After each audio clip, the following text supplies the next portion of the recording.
so much, everybody, for joining us this evening for the Pluralism Initiative's panel on DEI. I'm Erich Matthes from the Philosophy Department. I'm just here for a moment to introduce our amazing panelists.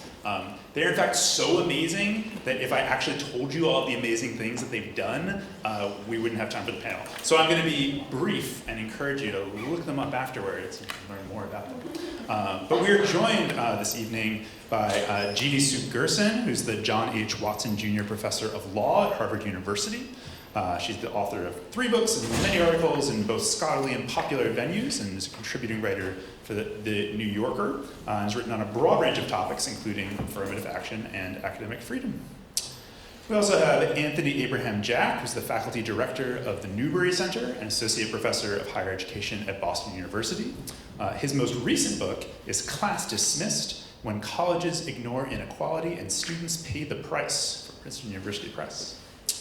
We also have Amna Khalid, who's an associate professor of history at Carleton College, where she specializes in modern South Asian history and history of medicine.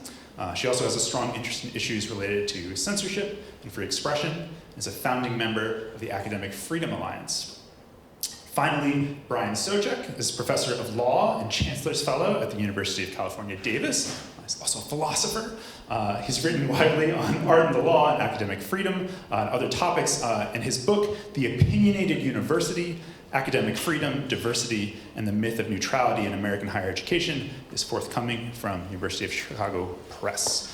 They will be in dialogue this evening with our very own Liza Oliver, associate professor of art history and director of the Pluralism Initiative. Please. Thank you for being here. I just want to say first off that it's kind of amazing that we got all of you together in the same room to be in conversation with one another. And I should also say that I actually began organizing this panel prior to the November election. And obviously we are in a very different moment politically right now in March. And I think I probably speak for a lot of faculty and students when I say that hearing both the number and the nature of the executive orders coming from the federal government directed at higher education feels a little bit like a fire hose spraying us in the face nonstop. It's been hard to catch a breath. And so I just want to sort of acknowledge that and raise the first question of exactly how it is in this moment we can go about critically assessing DEI when the very principles of equity and inclusion and diversity are under attack by the federal government. So some might argue that by scrutinizing DEI initiatives, looking at both the good, the bad, the ugly, that we are actually aiding the far right and supplying them with some of the arguments against it. And so should these concerns prevent us from an open and honest discussion about DEI's effectiveness to date? Anybody can.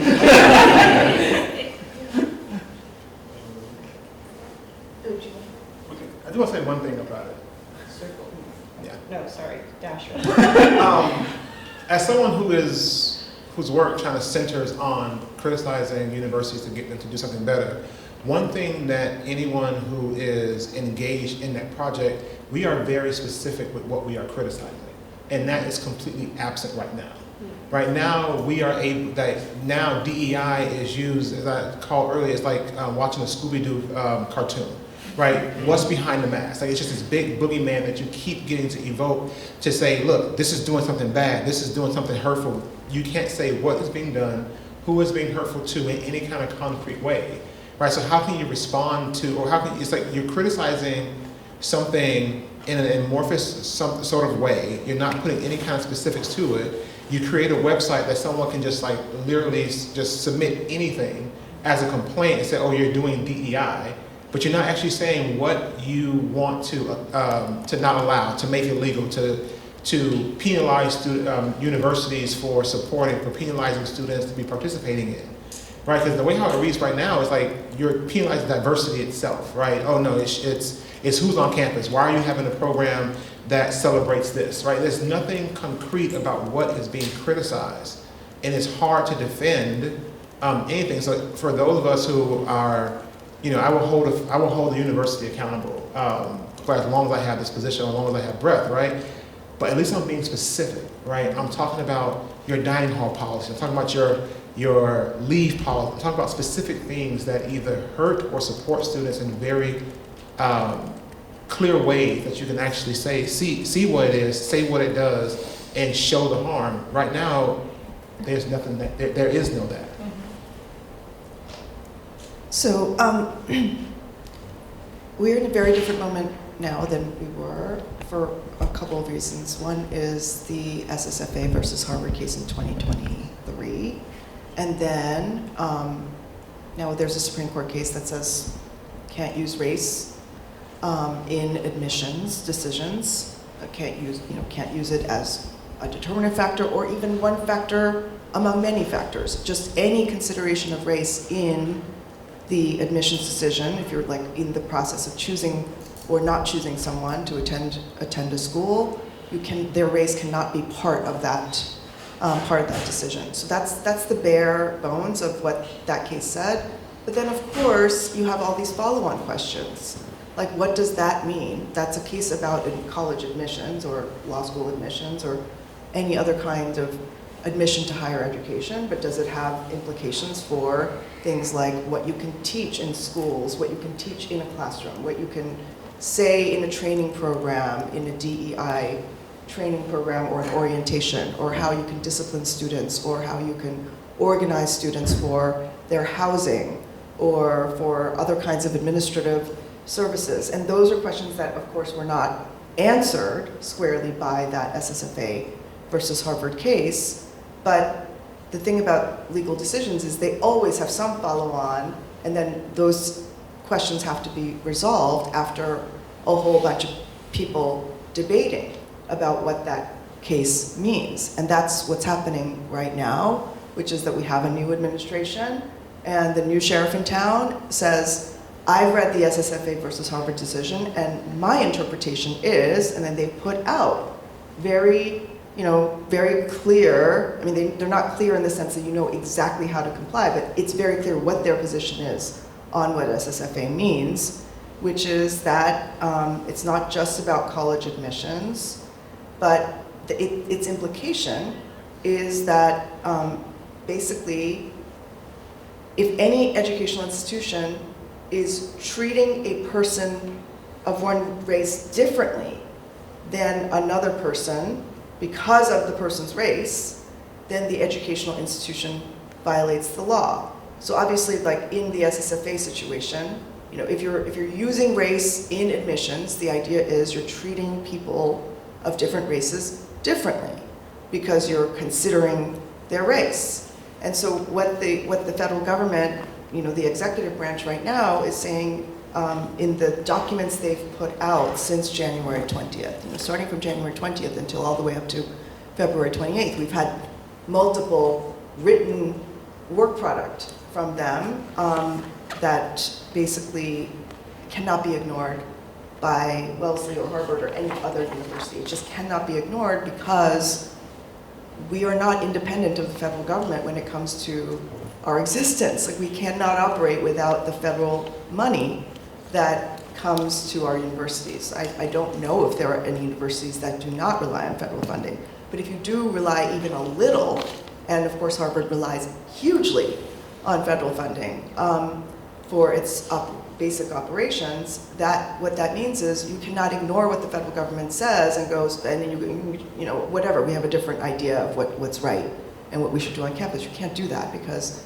they will, they do have the ability to take away federal funding for non-compliance with the education department's idea about what the law requires if it turns out that a court thinks that interpretation of law is correct.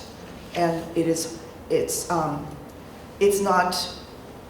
out of the question that courts will say that the Trump administration's views about what the federal statutes and what SSFA versus Harvard requires of universities is correct. That's not a crazy thing. It could happen.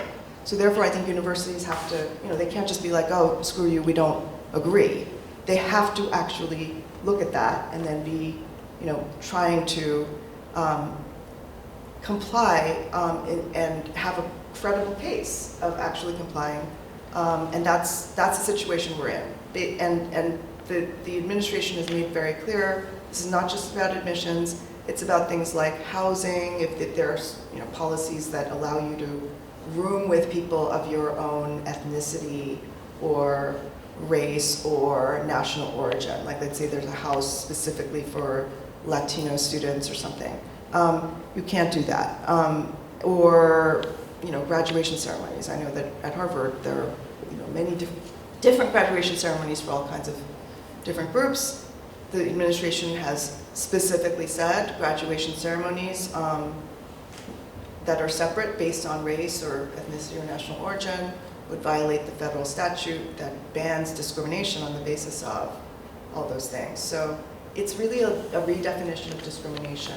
So when we say DEI, is, the administration's position is DEI is discrimination to the extent that it differentiates between people based on their race. So if there's any aspect of that, of like treating people differently or differentiating between people because of their race, that is considered discrimination under this reading of Title VI, which is a federal statute, and that's the same statute that SSFA versus Harvard was decided based on.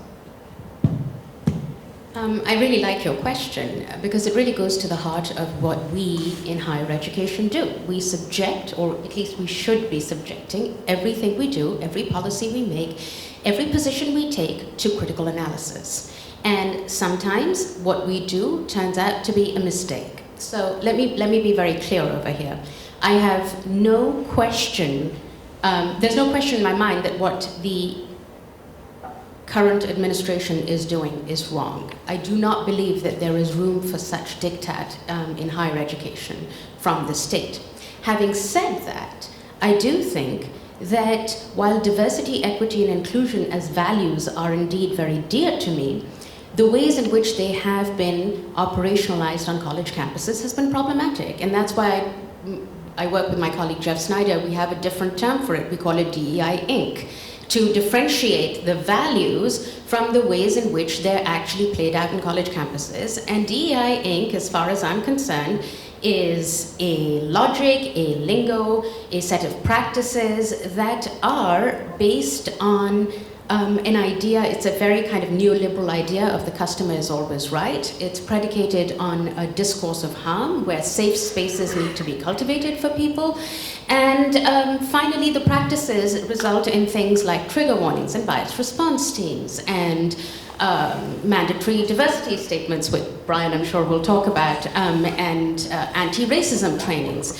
I don't know about all of you in the room, but I've sat through some of those, and they're the most anti-intellectual, stupid, and reductive ways in which an institution can spend its money, and there's no other way to say it. Those trainings are absolutely vile.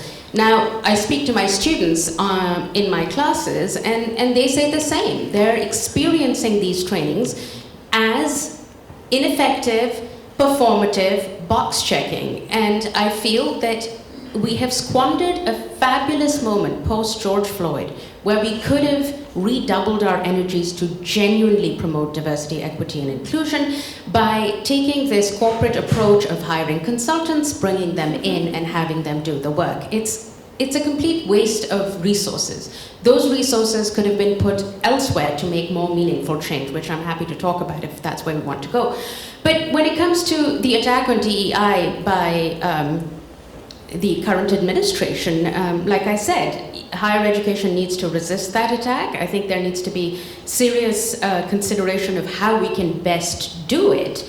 But I would not want us to move away from our core values of subjecting things to critical analysis and of evaluating, re-evaluating, and course correcting when the need arises. And this is what we're about. So in the face of this attack on DEI, I don't think that it helps to double down and say, no, we're going to continue with the DEI practices we have on campus. I think to stay true to our mission, we need to honestly look at what's on in the programming on college campuses that comes under the banner of DEI.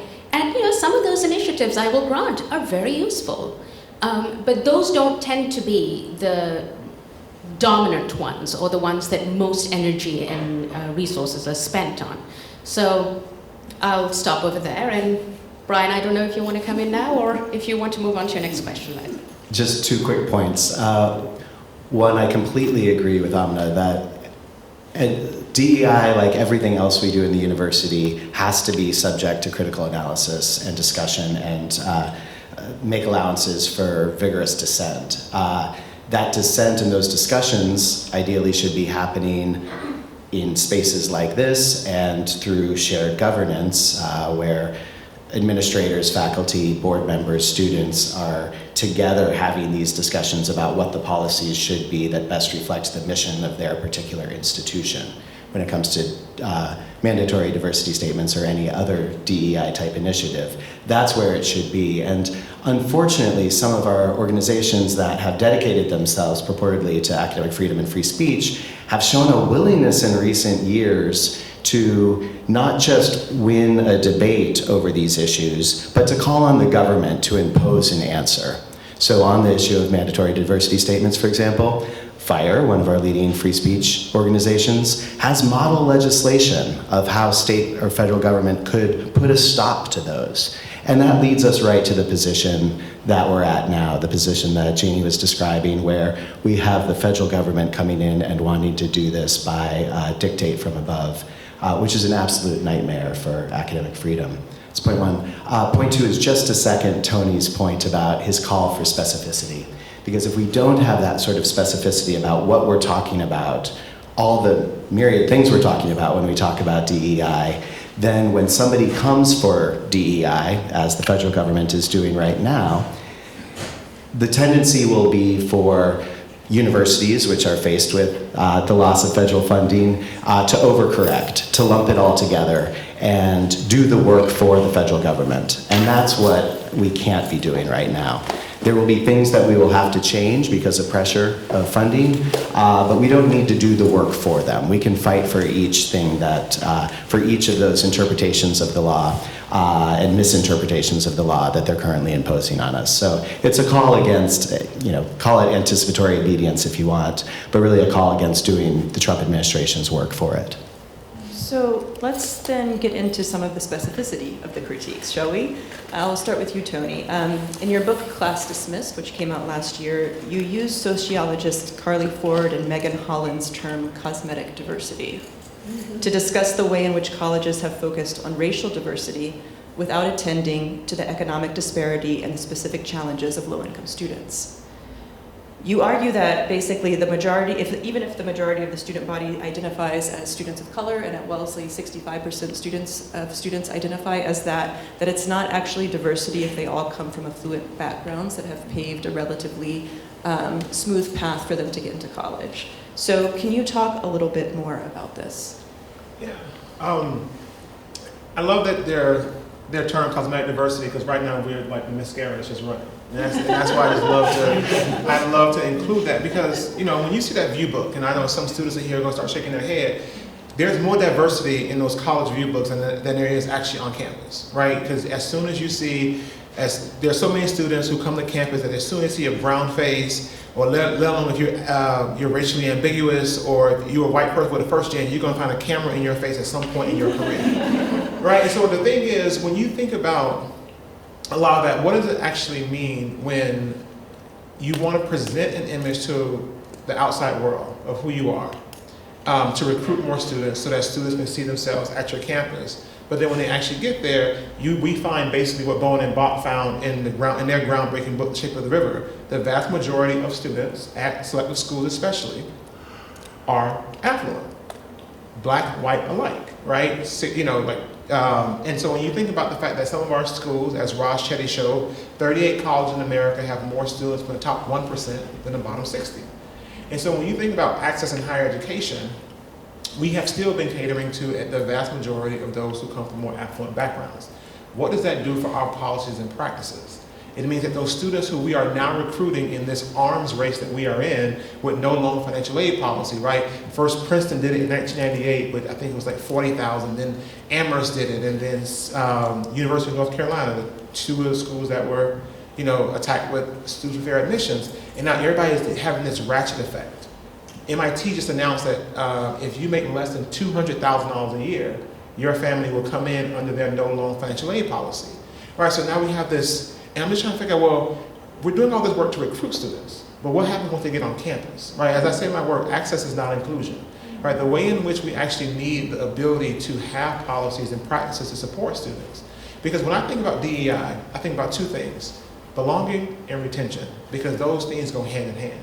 And so when we can't do things to, because what Jeannie was saying, like, if they are saying that not only in admissions, but every single aspect of like who we bring in as speakers, what food we serve, I mean, if it's going to get down that kind of specificity about what can and cannot be done because it's discriminatory, right? Oh no, you use red hot chili peppers, we can't stand that, all that kind of stuff like that. Like if it's going to get that nitty gritty, right, then we're in real trouble. But when you think about the programs that fall under DEI, the most important ones, right? The ones that are central to it, they are about helping students feel comfortable being on campus. And that sense of comfort leads to greater access to resources, greater performance in their classes, and greater odds of graduating. And not just graduating, but graduating whole and healthy, ready for the next adventure, not limping across stage saying, I will never set foot back on campus again.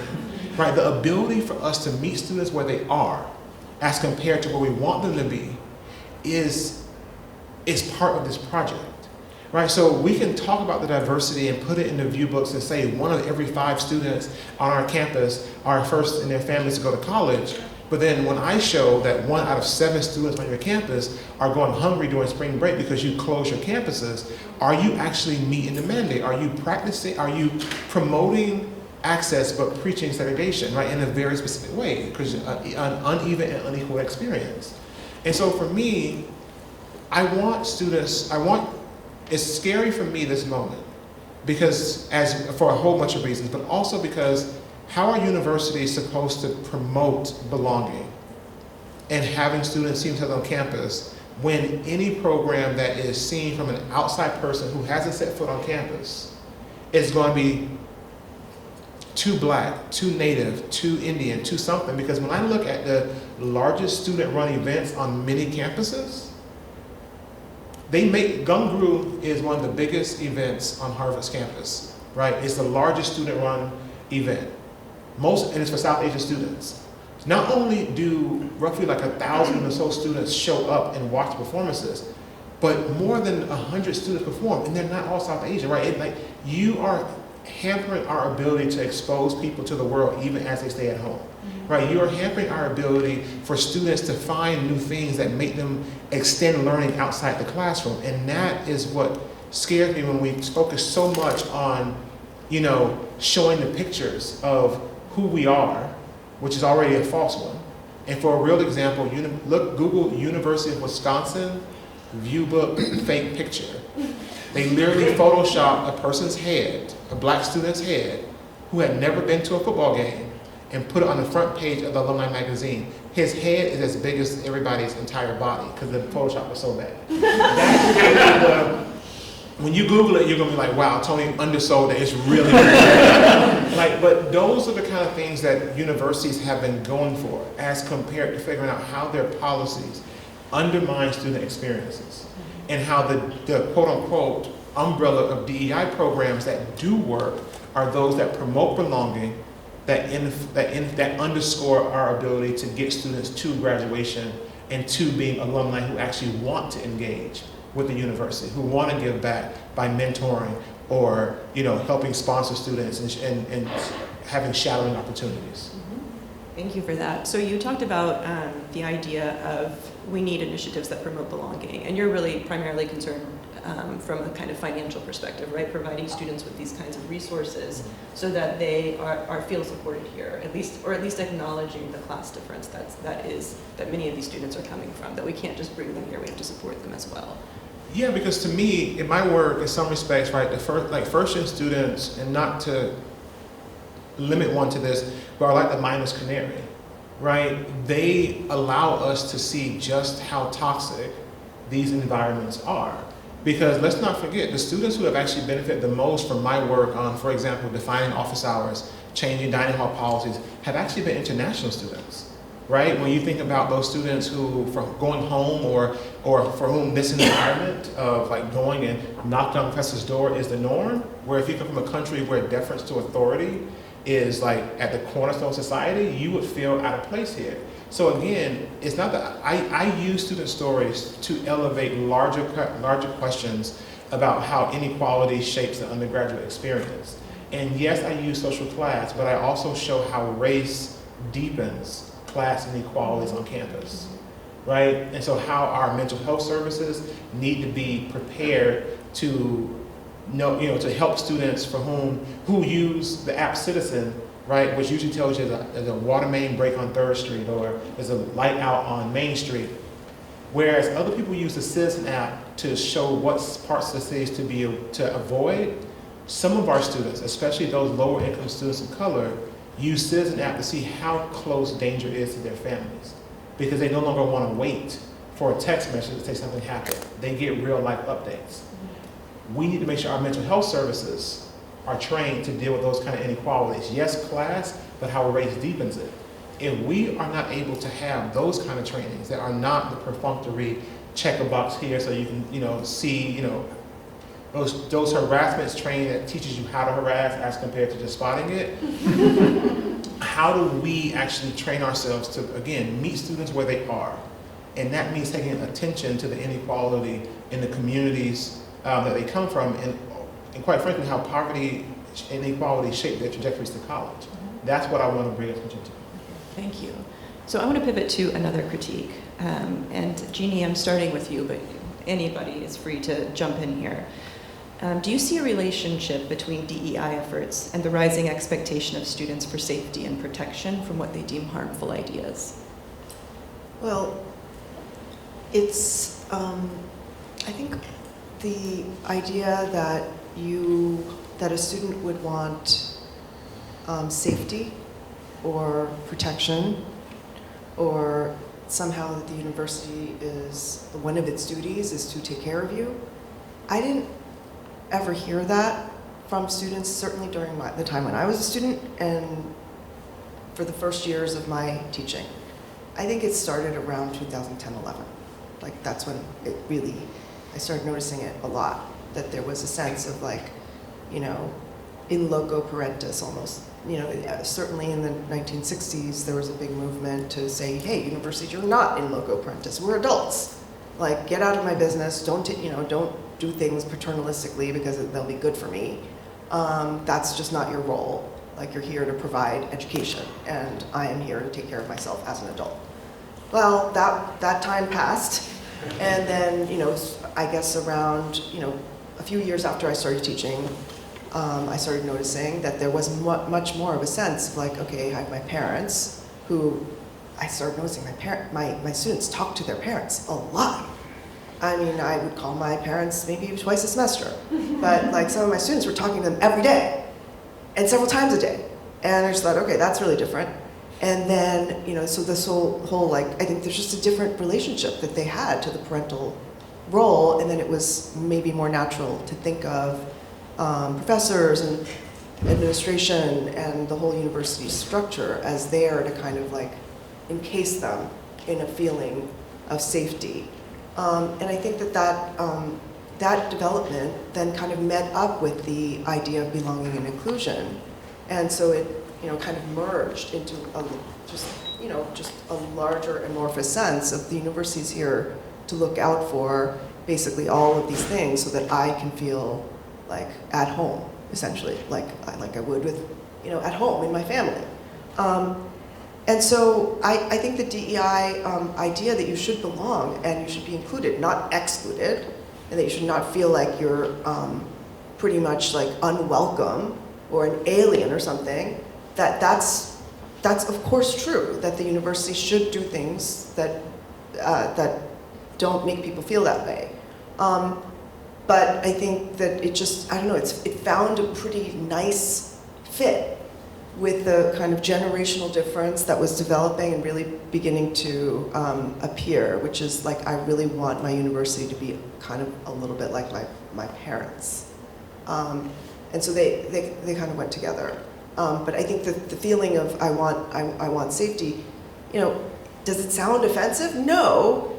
The problem was when it became, I also want to feel really safe in the sense of like protected from ideas I don't really like or arguments that I really disagree with. I don't, and it tended to be that students started to feel more like if they really felt uncomfortable about an argument or an idea, then that meant they were uncomfortable as a student of a certain background.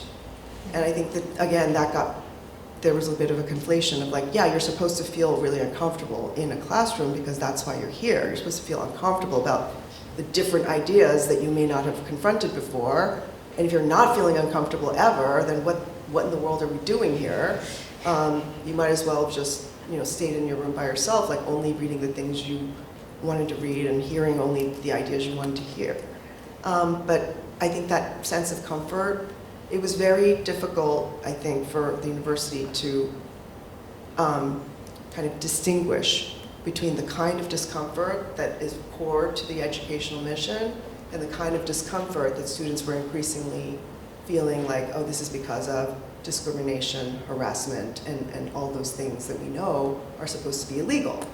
And it was very difficult for the university to like parse those things, and it's just been a process. Amna? Yeah, Jeannie, I think you've done an excellent job of showing the connection between the two, and I think the DEI industry on campus traffics in and feeds off of a discourse of harm, which has been there and has kind of led to, I think, or kind of dovetailed with the creation of these DEI initiatives. But I also want to place this in the larger context of administrative bloat. So between 1976 and 2018, full-time professors, the percentage goes up by 92%, full-time administrators 164%, and other professionals on campus 452%. Now this, to me, speaks volumes. As someone who is a post-colonial subject, born and raised in Pakistan, and which was a former colony, I'm all too familiar with how bureaucracy works, and bureaucracy only begets more bureaucracy. And so this discourse of harm, where administrators are going to adjudicate on what constitutes something harmful or what has hurt or offended a student, well, what does that mean? That means that there's going to be X number of more complaints, which means that student services or your DEI office, wherever it's housed, is going to need to hire more staff because those complaints, once they come on your table, we've got to deal with them. And I'm not contesting that they shouldn't deal with them. I'm just saying that the nature of complaints has gone from being, there are serious complaints that you need to care about, to being facile and irrelevant, frankly, just not the kinds of complaints that should be adjudicated upon. And this all is part and parcel of how our administrators have then responded by further infantilizing our students. I think our students are no longer adults because, frankly, they're not treated as adults. I mean, I don't know about Wellesley, but how many institutions in the aftermath of the election had processing spaces and pawfis hours where you could go and shake your pawfis, where dogs paws, comfort dogs, and... Well, I support that at all times. I'm not anti-dog, don't get me wrong. But when we have, spaces where you can go and color, and these are resources being provided by the institution, what you're telling your students is that they're not fit enough to cope with, frankly, what was a democratic process. And we didn't like the outcome? Sure, but that's part of a democracy too. We don't like what's coming out from the state, yes, and it needs to be given attention to. This is not the time for us to be coloring. This is the time for us to be bracing ourselves and thinking, how are we going to fight this battle? Because this attack on higher education is not an attack on professors and faculty and administration. Sure, that's there, but the ultimate losers are our students. And this is an attack on the freedom to learn of our future students. So to my mind, this discourse of harm has been propagated on college campuses. It does dovetail with DEI. And back to a point you were making, Tony, yes, if people, you can't put chili in this, let's just spice it up a little, because this, is discriminatory. Well, actually, we have been doing things like that in college campuses, frankly. There have been, this prior to Trump's arrival, we've been doing silly things like dining halls canceling Harry Potter themed meals because students said, well, J.K. Rowling is transphobic, or things that make absolutely no intellectual sense and take up a lot of airtime and resources for no reason whatsoever. So instead of educating our students, we're infantilizing them. Ooh, okay. Thank you. So, Sorry, I'm passionate. No. That's why I invited you.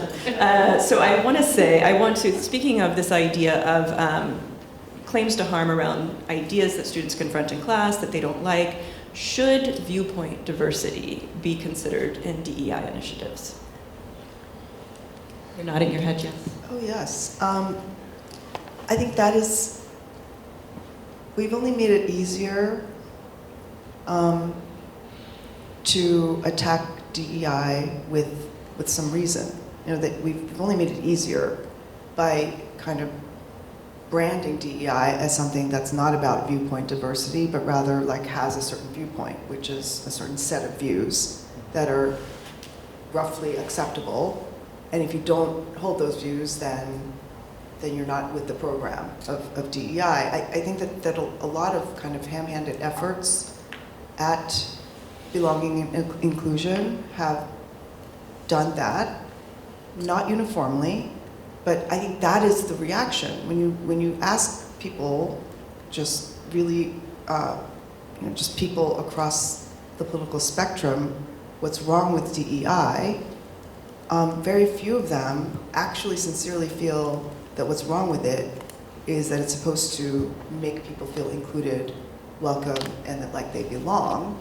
It's that they think that DEI is doing the very thing that it hopes to remedy, which is making people feel like they don't belong, that they're excluded, that they are not in the preferred group of people on campus because, and then at the very worst, and this is exactly what the Trump administration is concerned with, because you're not the right race.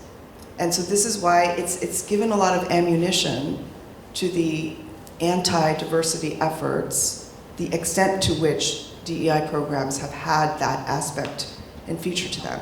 But if DEI had started off, and if the whole of it was about different perspectives, kind of in the way that in 1978 the Supreme Court thought about affirmative action, which is like, you want a diverse learning community, you want people from all different walks of life in different areas of the country, and race is one of the things that characterize people's diversity. So you want a farm boy from Idaho, as one of the phrases in the opinion set. You want a farm boy from Idaho, and you might want an African American student from Boston, and all of them, they bring different things. And so I think diversity is, of course, at the end of the day, it was explained in those Supreme Court opinions as necessary because of the idea that the educational environment is going to expose students to a lot of different kinds of ideas if you have diverse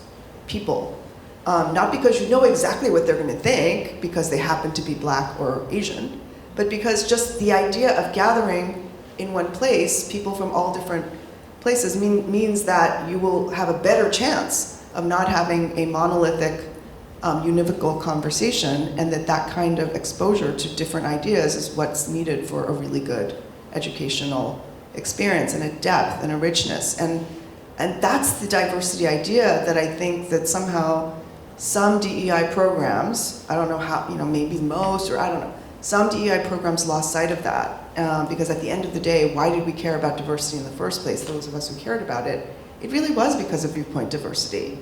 And somehow now you have to be anti-DEI to care about viewpoint diversity. That's too bad.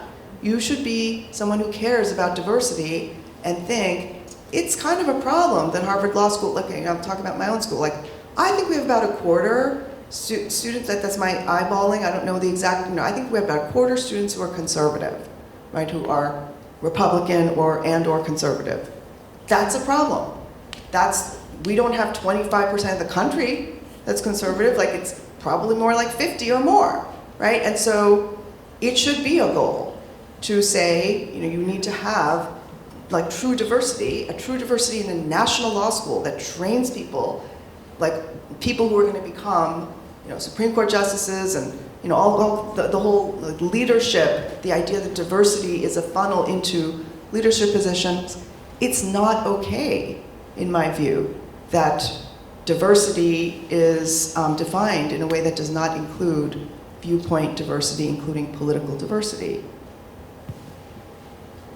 Yeah, please go ahead. I get a little queasy when we start talking about the representation like that. I mean, as a professor at a public school, public university, I think me and my colleagues have to ask ourselves some very hard questions if we don't see a set of students that match the diversity, the sort of ethnic and gender diversity of the state of California thriving at the University of California. I don't feel the same way if not every opinion or ideology that's represented in the state of California is being represented at UC in equal measure, because that's not what education is, that's not what disciplinary expertise is. And so I do think there is a difference between the kind of identitarian, race, gender, religion kind of work of traditional DEI programs versus an ideology or viewpoint-based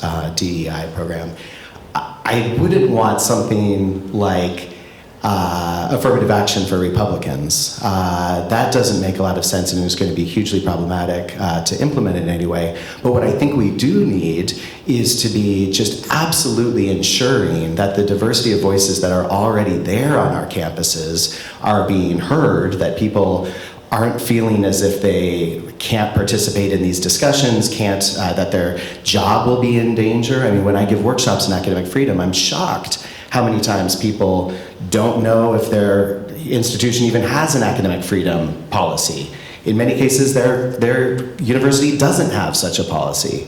Most universities don't have robust shared governance. The majority of people teaching at universities don't have tenure. They don't have permanent employment as faculty. So these are people that just have huge disincentives to share the opinions the diversity of opinions that they do have. And that's people that are already represented on our campus. So I'd like to see a far more robust academic freedom, knowledge about academic freedom, protection for academic freedom, and far more robust shared governance. And when that's not provided by the school, then that will lead to probably unionization efforts that demand those kinds of protections. Well, in addition to academic freedom provided by the school, there's also the issue of a kind of orthodoxy among students as well, with the kinds of views that are and aren't accepted, which has had a hand in hindering viewpoint diversity, I think.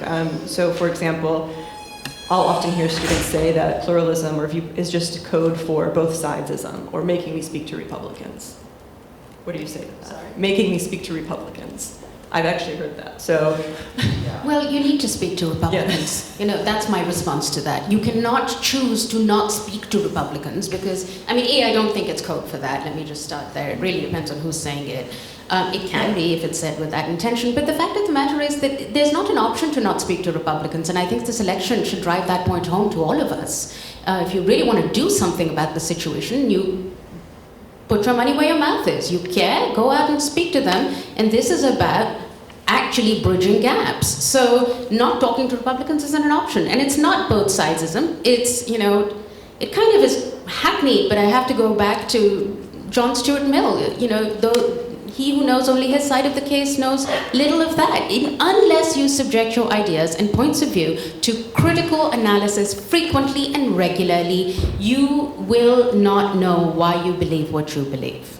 So to my mind, yes, speak to Republicans. In fact, there are initiatives by professors like Jonathan Zimmerman, where not this election, but the last time Trump got elected, he had students from a conservative institution come to Penn And Penn students go there and actually facilitate a dialogue, which apparently was very productive, and the students were very happy that they had a chance to do it, because before that, in his Penn class, nobody had ever talked to a Trump supporter.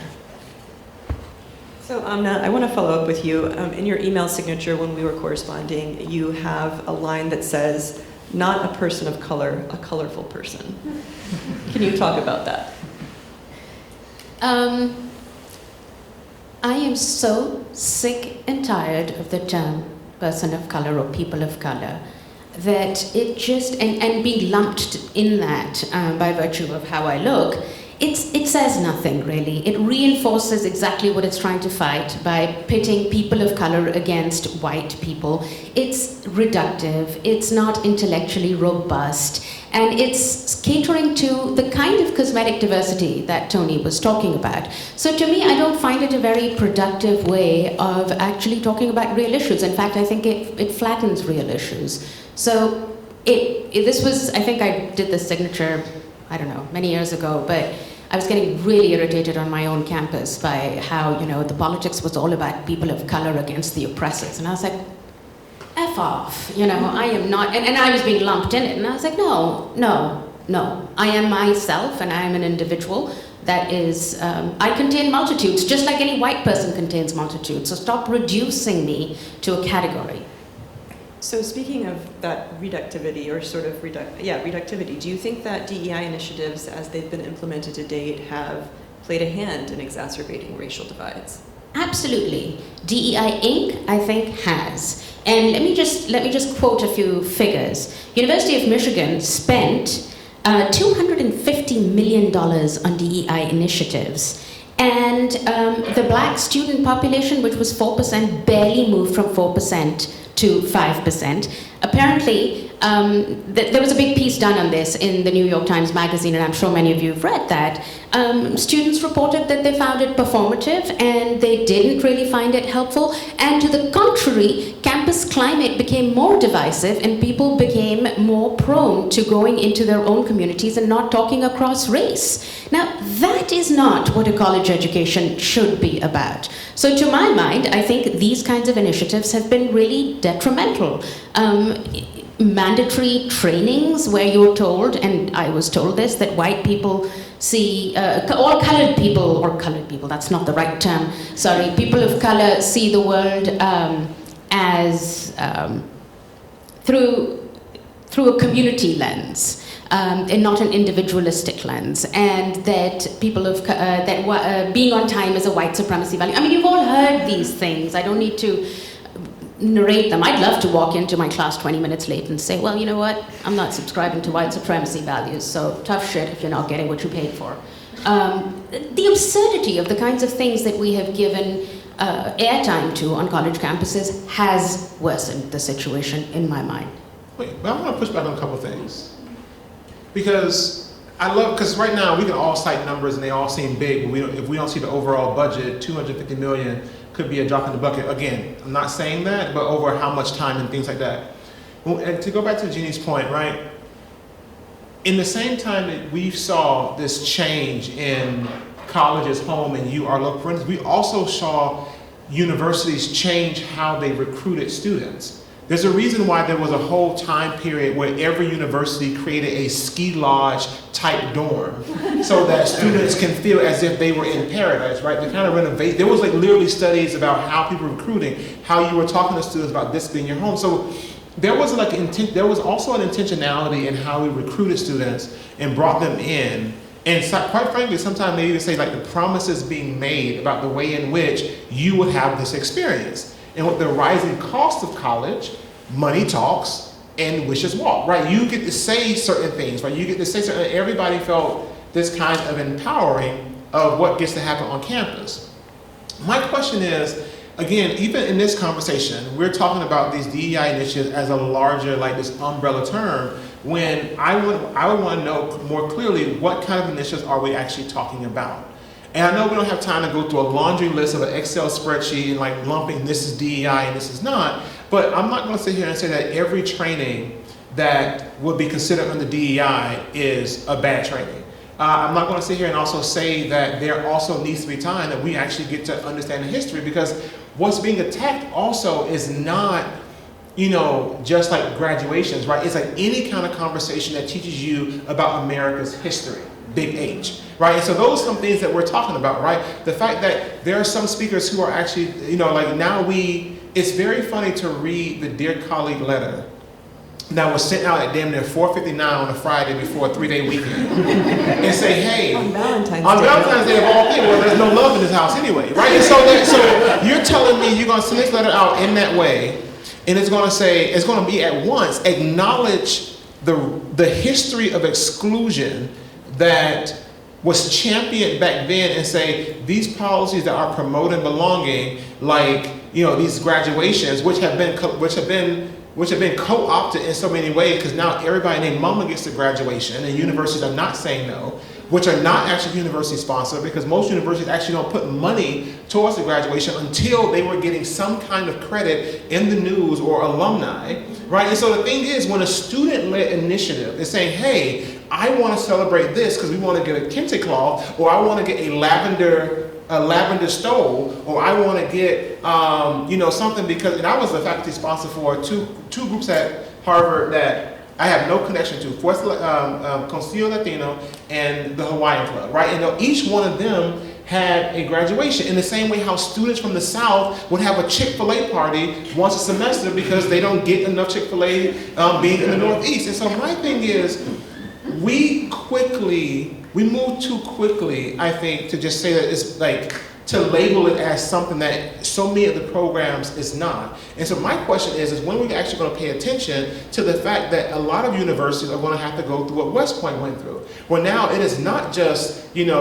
Black History Month, it's Women's History Month, it's all these kind of things that celebrates the history of different groups and different clubs on campus that have gotten completely dismissed. The Asian American Club. And so I think it's wrong if now the government, who has no attachment to the campus, is saying students cannot elect to be in a club for like the Asian American Brotherhood, the Black Women's Association,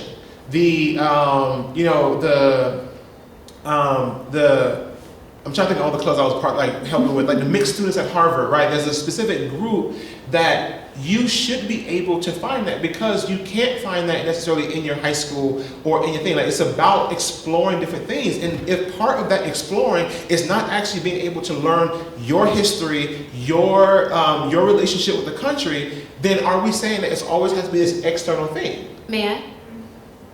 Yes, right. Jeannie. The question, and I think there are two different things over here.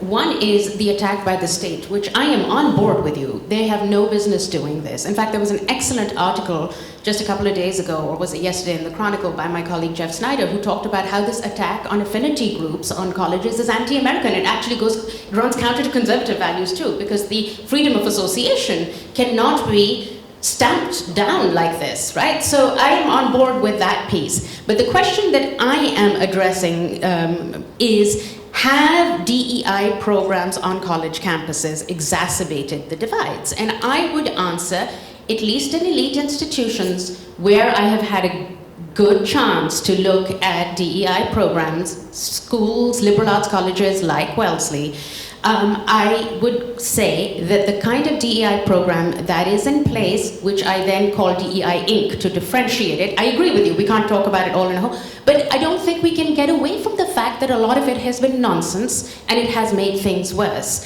And finally, $250 million might be a drop in the ocean vis-a-vis the final budget. $250 million is a lot of money if you're actually going to spend it helping those students who you've brought onto campus, who need academic skills training, who need bridge programs over the summers, who need stipends so that they can stay on campus and learn. That's where $250 million would have gone much further than the kinds of things that were done, which according to their own metrics, according to how they're evaluating themselves, they're saying are failing. I'm not defending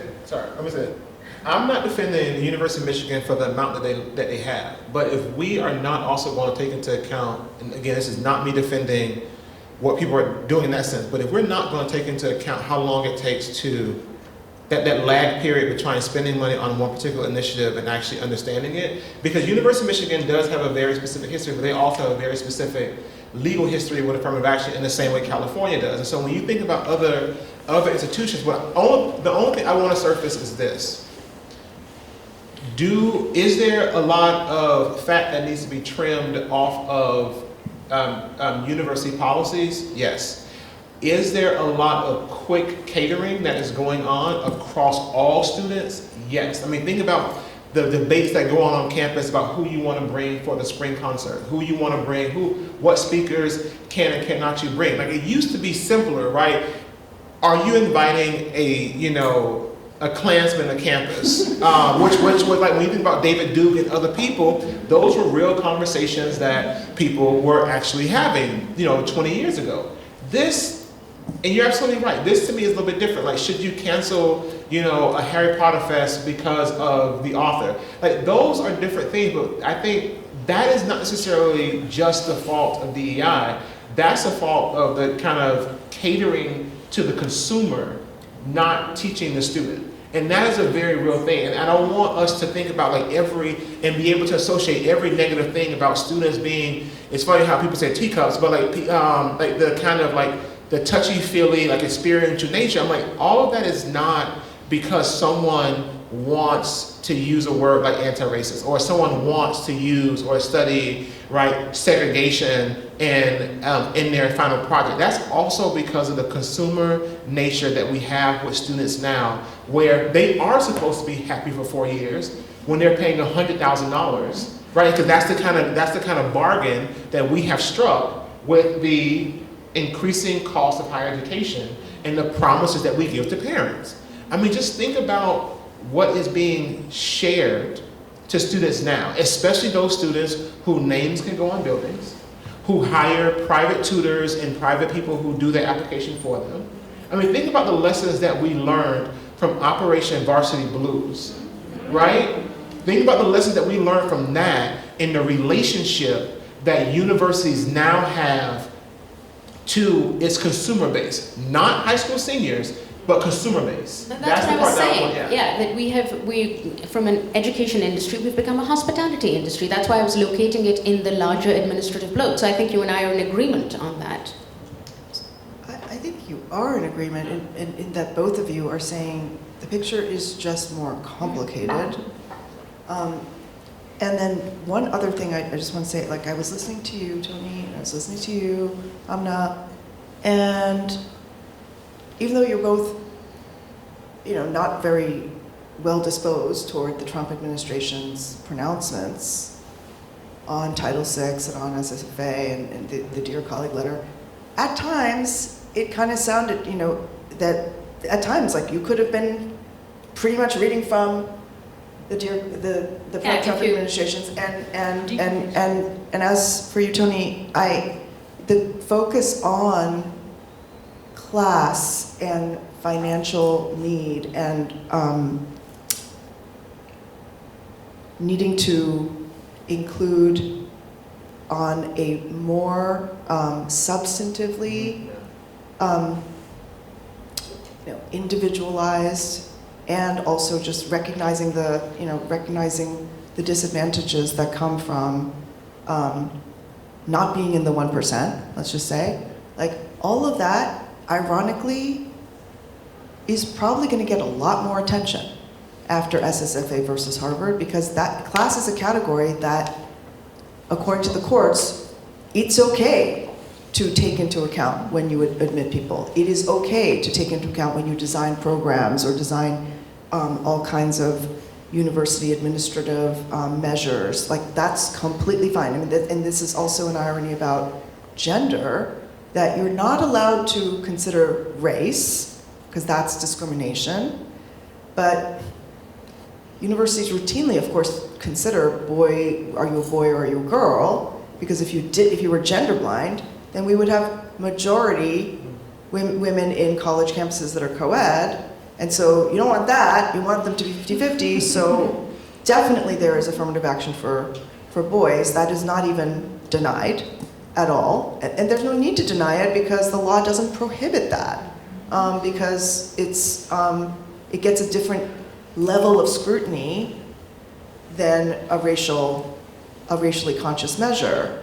And so it's kind of the irony that once you knock out the consideration of race, it may be that substantively the things you care about most being addressed on campus and in terms of students will be better addressed because we're not kind of like using race as a proxy for that. We're just actually focusing on those needs. And Amna, I do think that it's interesting that you say, well, the government has no place here. I mean, the thing is, like, the government does have a place here in the sense that the government passes these laws against discrimination, which I think we all support. And then we also think that the executive branch, sometimes it's going to be a Biden administration, sometimes it's going to be an Obama administration, sometimes it's going to be a Trump administration. They are in charge of interpreting those federal laws and then telling universities how to comply with federal law. And the threat of taking away federal funding, I mean, Obama administration was the one that really, really perfected that, threatening universities and saying, if you don't comply with our vision of anti-discrimination law, then you're going to lose your federal funding. And so I do think that I think it's the substance that we object to, or that I object to, because I don't agree with this administration. And I don't think it's the idea that the government is telling you how to comply with law. And the main thing is it actually about discrimination? I may not share the definition of discrimination that the Trump administration has. To them, it's like if you make any distinctions based on race, that is discrimination. I have a different idea of what discrimination is, but I do think that when the administration says things that might sound like you have to watch what you teach in class, you have to not teach the history of Black people in this country, then we do have to fight back in a real way. I personally do not read those documents in that way. Like I don't read what they've put out. I don't read it as you can't teach, I begin my constitutional law class with Dred Scott, and I teach that case, and I teach about the founding moment as one that was a compromise over slavery. I consider that to be a really important part of teaching constitutional law. I don't plan to change anything about that. I also don't see this as, I don't think we need to overreact by saying, oh, the Trump administration is saying we can't do this and we can't do that. It's important sometimes to read them to be doing something much more narrow than the thing that we fear. And quick. So I'm gonna 30 seconds. I agree. There was a letter that was sent to the Georgetown Dean, Law Dean, and that was a very interesting one. So for those who look at it, the piece that I thought was interesting was, I do think that, and actually Tamiko Brown-Nagin wrote a law review piece that said that class should be used because it's more politically palatable and it will stand the test for admissions and things like that. My thing is, one, will we be able to actually support students when we don't understand where they come from? And if we are not allowed to understand how race in the region, especially, plays into their experiences in the transition to college, can we actually do our job? And I think that's where the fear of how this administration wants to limit the kind of programming and the things that goes into the programming to be actually able to support students. That's the part that I fear. Okay, thank you. So I want to make sure that we get enough sort of final critique that's been made of DEI. And Brian, I want to turn to you. That many have argued that mandatory diversity statements violate academic freedom, function as political litmus tests, and discriminate against diversity of perspectives. But you have made the argument that all of these critiques kind of miss the point. Can you talk about that a bit? So I wouldn't say that they missed the point. I mean, the point is absolutely free speech, viewpoint diversity, and academic freedom. I just don't think that the critiques are unavoidable. In other words, we can design mandatory diversity statement requirements in ways that just sidestep those critiques, that aren't subject to those critiques. So First, we have to have some idea what we're talking about here. Does Wellesley use these? Do you all have diversity statements? Erich, I'm looking at you, or Liza? In hiring or advancement? Yeah, okay. So, people seem to have a different amount of knowledge about what they are. When the governor of Utah signed a bill that was outlining their use in the state of Utah, he said it's just downright evil that professors are being made to sign these diversity statements. Well, diversity statements aren't something you sign. I mean, this is why it makes sense to talk about why you understand why people are talking about loyalty oaths. Are you or have you ever been a communist? That's something you sign. And my institution has a very sordid history surrounding that. We fired all sorts of people for not signing that in the 50s. But it's not as if a diversity statement is, are you and will you always be an anti-racist? That's not what you're doing. Instead, you're reporting a set of contributions, a set of actions that you have done as a professor, before you apply to the job or as you're applying for tenure or advancement within the job. Actions that you have done to advance diversity, equity, and inclusion at your institution, in your classes, in your professional life. And so, one of the most important things, the most important distinctions here, and it's policy at my school, is that diversity statements focus on actions and plans, not on beliefs. So it's not going to do you any good for you to walk in and say, I think diversity is just the greatest thing in the world. What have you done? And when that's what we're doing through diversity statements, they're really not any different than teaching statements, research statements, the other kinds of things that faculty are quite. Otherwise, we can keep talking. Hi, thank you guys all for coming here. It was really interesting to observe all of you in conversation with one another. So one problem that I have with people who discuss diversity, equity, and inclusion is just the use of the term DEI, which kind of shrouds the whole idea within a cloud of what is DEI. And when you say just DEI, we're doing DEI here, there, what does that actually mean? And so I think that some of you spend a lot of time talking about diversity and fail to acknowledge the other parts of the sentence, equity and inclusion, specifically equity. What creates equitable experiences? What are equitable initiatives within higher education institutions? Not just how do we diversify our spaces, but how do we ensure that this diversity is contributing to equitable outcomes within our space, but also largely within the society as a whole. So if any of you could speak to exactly equitable initiatives that you think work well, those that you feel work not as well. And I think, I'm sorry, your name? Amna. You spoke a lot about diversity initiatives that you felt were failing. And so you also were fairly vague and also made a huge point about specificity, but you just said, and these diversity initiatives at this institution are bad and this is poor and dogs on campuses and coloring is bad. But I don't know if those exactly are what many students on their campus would consider a diversity, equity, and inclusion initiative. So when we're thinking more critically about what does it mean to create a diverse, equitable space, what do you interpret as that, and why would you see, or what failures do you see within that? Right, I think your questions are excellent. So the first question about the other pieces of DEI, equity and inclusion, I actually think you're right. We don't have a conversation about these things, and in fact, we never consider how diversity, equity, and inclusion can actually be in tension with each other. These are the conversations we need to be having and discussing, but instead we do have this, they're lumped together as if they're fundamentally compatible, which I don't think they always are in all instances. The other thing about, so I do make a distinction between DEI as values and DEI Inc. And I can go through one by one what I consider DEI Inc. But to cut a long story short, I think a lot of the programming that happens on college campuses under the rubric of trainings, which I think have no business on college campuses. We're an educational institution and we should be in the business of education. We shouldn't, training tells you what to think, it doesn't teach you how to think, right? So I think these trainings are, frankly, and I've been to many of them, not just at my school, they're vacuous, they're intellectually bankrupt. These are not, we should be hiring more faculty that teach stuff that's interesting, that digs into this stuff, right?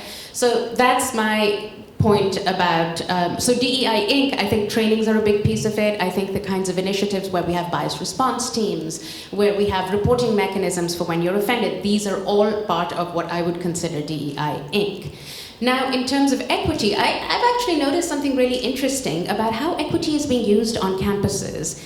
Now, this is something I've seen on more than one campus, where campuses that have a foreign language requirement, that they're saying, well, we shouldn't have it because it's not equitable.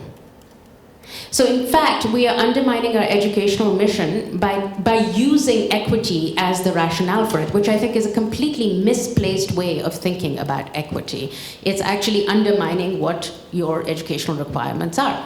What would be more equitable practices are exactly that, where low-income students who are on campus get the additional academic skills building, bridge programs that help them feel like they're at the same level with their other peers. Because nothing enhances belonging more than feeling like you are excelling at what you're doing and you're at par with your peers. You know, that's what it is. And to my mind, those would be the initiatives where equity, which in this case lines up with inclusion. I want to say one thing, because I'm also hearing in your question, in some respect, what we talked about, there is a big difference between what students see and what some of the things I think Amna is talking about.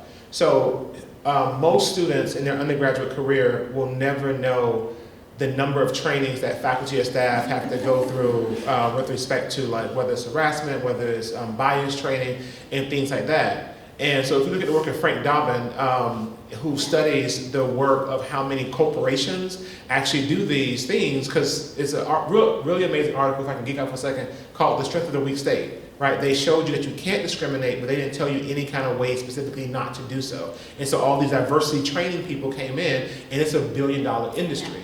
So I think that's what you want to hear is also, ironically, almost what you will never see. But if those programs were doing their job, you would experience in a daily basis. So when you think about, so I'm trying to think of specific examples. Like for me, a lot of my stuff is based on class, right? You know, like again, I will always say, when I do a training with faculty members, like it's not based upon like these kind of like outside things. It's like, hey, how do you define office hours on your syllabi? Right, like a very concrete thing to actually help students and make sure, and things like that. Or talking to a president, hey, let's invest $250,000 to actually open the dining halls during spring break. I use those two examples because they're very concrete, and also this week is about to be spring break. And so those are like concrete things that students really see. There is, again, that shroud of all these things that are lumped into it. It's like it is a the DEI is like an elephant in the room. Depending on what part you touch, you will describe it differently. And so what students see are the programming dynamics of it, and those things actually do promote, belonging. Do promote a level of inclusion. Do promote a level of exposure to different things. But on the administrative side, which you all don't get to see as much, that's where a lot of the bigger ticket items actually, because like, you all can invite a speaker to campus, or have a private movie screening. Amherst just screened American Fiction, right? And Jeffrey Wright and Percival Everett were there, right? I can't tell you the only reason why I didn't go is because I had this. So I was about to go route 2, right? And so there are things that you can do to promote it, right? Because that movie and talk about the arts, it's broad. It's not just one specific thing. Those things are like those moments that help you get through the week, that help you through the month. What we want more stuff to do is more. What I would want is to make sure that when you also went to mental health services, the counselor that you met with could actually support you, because they have the training to be able to understand the transition that you are making, whether it's from the Upper West Side, or if you're coming from Nebraska. It doesn't matter where those kind of things are. To me, that is part of how you promote inclusion and how you promote equitable place, because right now our mental health counselors know how to help a student through 2 major events: the death of grandparents and the divorce of parents, because those are modal life events for people your age. But do we know how to help a student through a bad harvest at home? Do we know how to help a student through a more localized problem like gang violence that targets center cities? We don't. That is the kind of things that we need to promote, that you all would see every day. Do we know how to help a student who is Native and have to have a relationship with an institution that sits on land that you know the history for? Right? At Harvard, if a Native student gets dismissed and come back, they were like, oh, bring an elder with you, and to help reintegrate you into the community. I asked Dean a simple question: why are we waiting for after a student stumbles and fails? If you want to have that kind of foresight into thinking about how to help students, you only want to have like 4 or 5, maybe 10 Native students a year. Why don't you actually do something as an orientation program, and you bring one elder from each person's community and have something that was more communal and understand that history, right? Those are the kind of things I think promote inclusion, promote the diversity, because if you're going to put, as soon as you have a Native Rhodes Scholar, that's going to be your calling card for the next 5 years. It's going to be on every single alumni magazine, right? Let's do the work for it. That's it. But I think that's the disconnect between sometimes what you see as a student and what many of the people who work at the institution and those things that fall in DEI, what students will never see. Other questions? So I know that you all talked about like the importance of diversity of viewpoint in DEI, and I think we all can agree that's obviously really critical in classrooms. But I think a lot of students also question, like, is there a line between having diversity of viewpoint and just someone who doesn't believe in your own rights or believe that your type of identity should exist? And so, like, we see videos online of like, oh, LGBTQ plus versus homophobes. Like, is there a space for that conversation to entertain whether people should have certain rights or identify a certain way? Where does the line draw? Because I feel like at the other end of that is the minority group who's constantly having to defend their identity, defend like who they are and what they believe in. Thank you. That's such a great question. I face this question every single day as a teacher of constitutional law because, take the right to, same-sex marriage or the right to abortion. These are rights that have been acknowledged by the court, and then, we know with the right to abortion, they have, the later Supreme Court said, actually, that's not a constitutional right. If you're going to have a right to abortion, you're going to have to get it from your legislators. Get your state to pass a law creating that right. But it's not going to be something that judges are going to do for you by reading the Constitution, because we don't think that that right is in that document. And so, of course, in the course of teaching, you're going to debate the status of a right. And there was a time, I remember a time when it wasn't the case that if you were against the right to abortion, that some cross-section of the community would think you were filled with hate, right? That used to be true. But then we got to a time where, I remember, like a few years ago, I looked around and I was like, wow, for someone in this class to say, I don't believe in the right to abortion, like a bunch of my students are gonna think that person is filled with hate.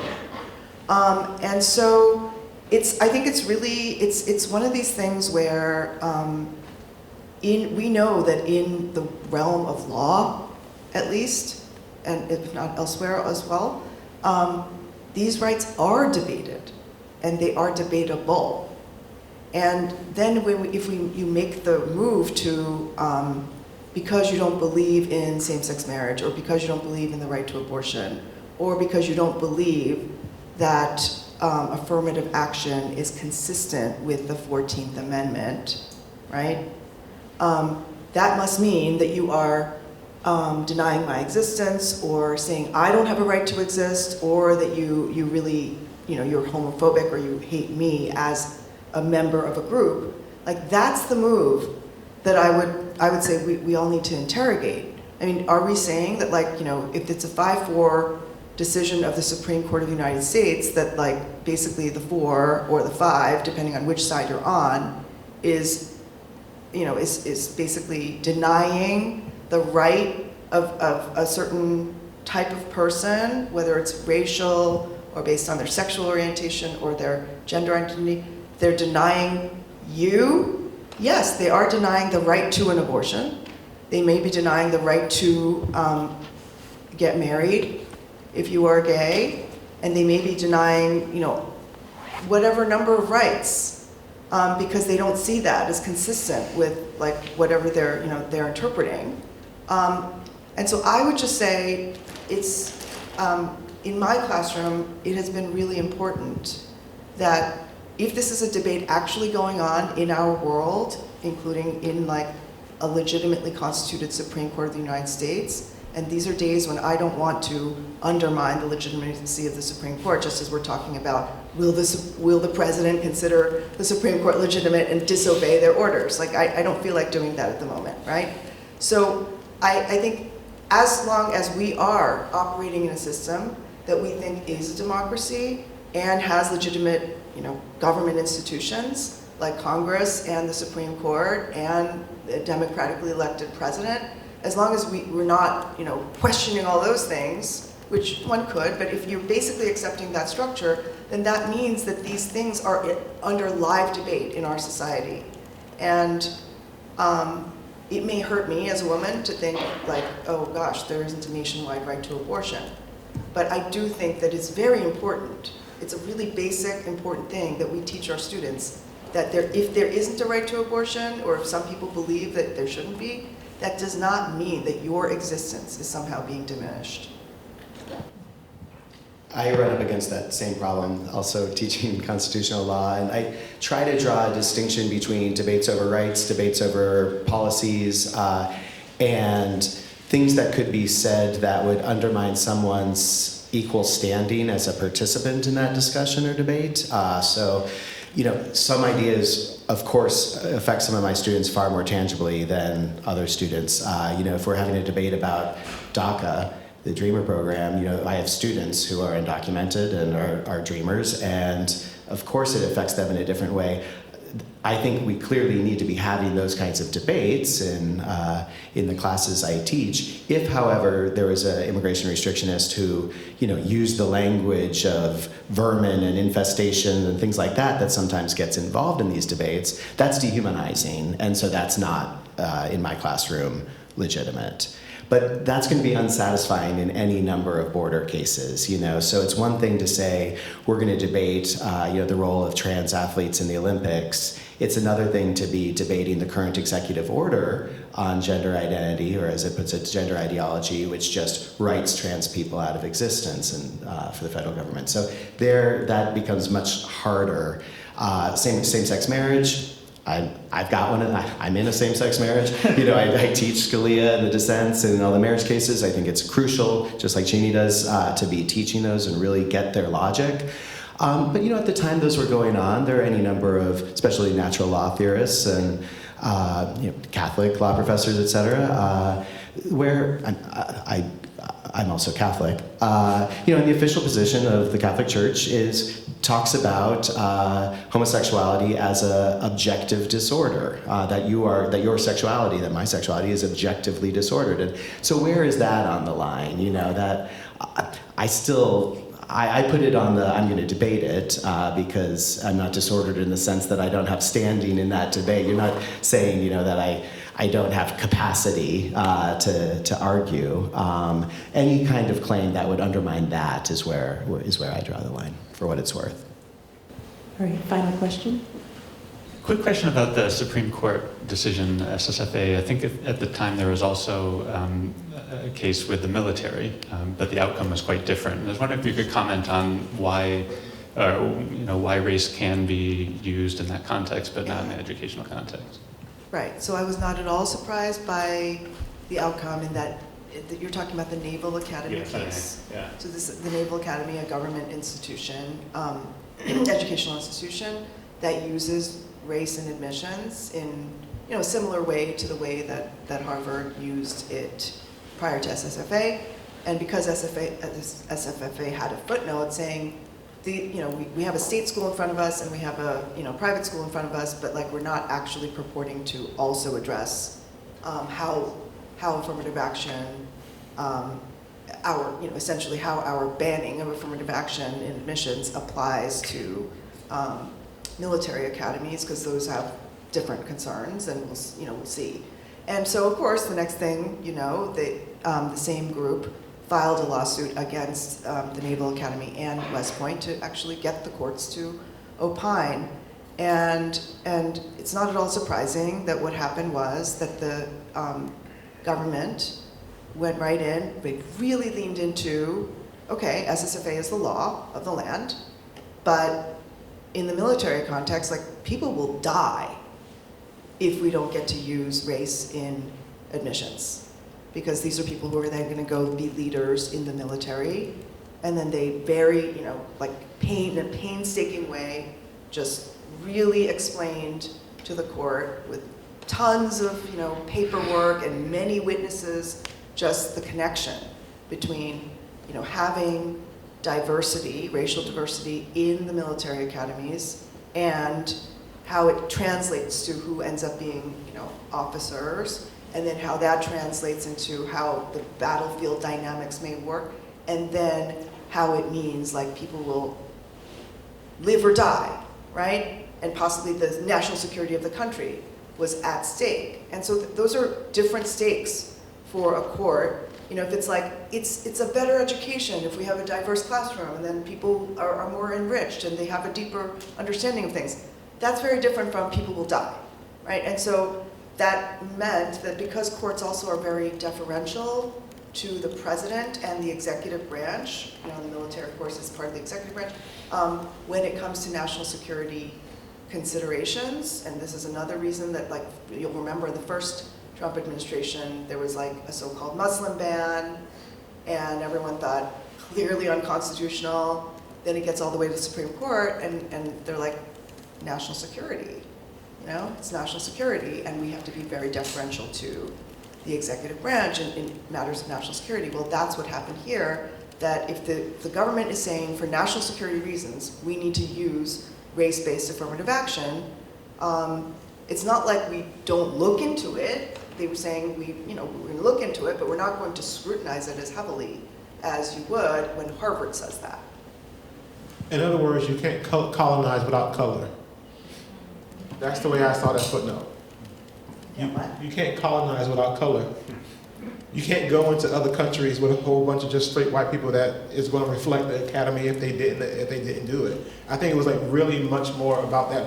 Yes, it's about national security, but it's also about just like the military agenda as a whole, right? Where you can and cannot go, but if you don't have the people who are trained by the academies to know different places, to look a certain way, all that kind of stuff like that, you can't do it. That footnote really pissed me off because if you think about, I get the immediate, like, the fear of always having like another 9/11 or another,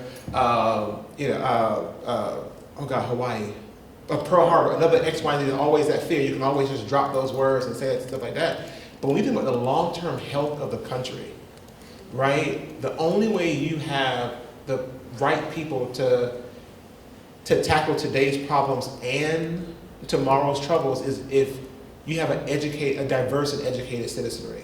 Right, and so that's why that footnote hurts so much. It's saying, like, from a military perspective, it's perfectly okay, but when it comes to innovation, when it comes to the arts, when it comes to medicine, when it comes to, thinking. I mean, how many people here have Snapchat or Instagram on their phone? Right, all the filters that used to have when you can like put your face in makeup and all that kind of stuff like that, and people were wondering literally why people who were on lighter skin always got the filter, but if you had darker skin, the camera just completely read over you. But when you look at the history of facial recognition and AI, right, the reason why lighter skin was more likely to be read because the very foundation on which facial recognition. So like, I think it was just like, it was hypocrisy, which is going to be a word that's going to be turned around a lot, but it's like hypocrisy is becoming the damn near the law of the land because of decisions like that.